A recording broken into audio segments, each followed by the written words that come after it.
Hello everyone, నేను మీ Sushma Raj. Welcome back to CASF family lifestyle. So ఈరోజు recipe వచ్చేసి సేమియా ఉప్మా. పొడి పొడిగా టేస్టీగా రావాలి అంటే ఎలా చేయాలో చూసేయండి. అంటుకోకుండా ముద్దలు ముద్దలు లేకుండా చక్కగా వస్తుంది. ఇలా మనం రోస్ట్ చేసుకోవాలి. ఇక్కడ నేను 2 గ్లాసెస్ ఆఫ్ సేమియాని తీసుకున్నాను.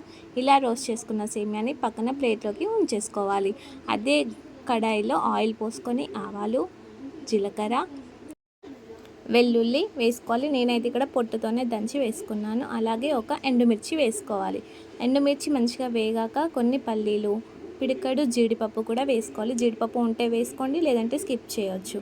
అలాగే పచ్చిమిర్చి 4, కరివేపాకు వేసుకొని మంచిగా కలుపుకోవాలి.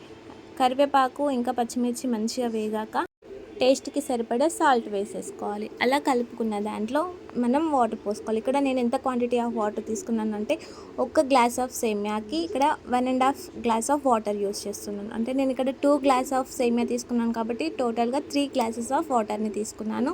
ఇంతకు మించి తీసుకున్నట్టయితే సేమియా అనేది ముద్దలు ముద్దలుగా అంటుకుంటుంది. సో ఈ క్వాంటిటీ అయితే కరెక్ట్గా ఉంటుంది. అలా ఒక పొంగు రాగానే ఆ సేమియాని మనం అందులో వేసేసుకొని చక్కగా ఉడకనివ్వాలి. కాసేపు మూత పెట్టుకొని ఓపెన్ చేస్తే ఇలా అవుతుంది. అస్సలు అంటుకోదండి. చూసారు కదా ఎంత సపరేట్గా ఉందో. ఇప్పుడు అందులో కొంచెం కొత్తిమీర వేసుకొని ఒకసారి కలుపుకొని స్టవ్ ఆఫ్ చేసి 2 మినిట్స్ తర్వాత సర్వ్ చేసుకుంటే ఎంతో రుచికరమైన సేమియా ఉప్మా రెడీ అవుతుంది. చూసారు కదా ఎంత బాగుందో. అస్సలు అంటుకోదండి, చక్కగా వస్తుంది. మీరు కూడా ట్రై చేయండి. Thank you for watching.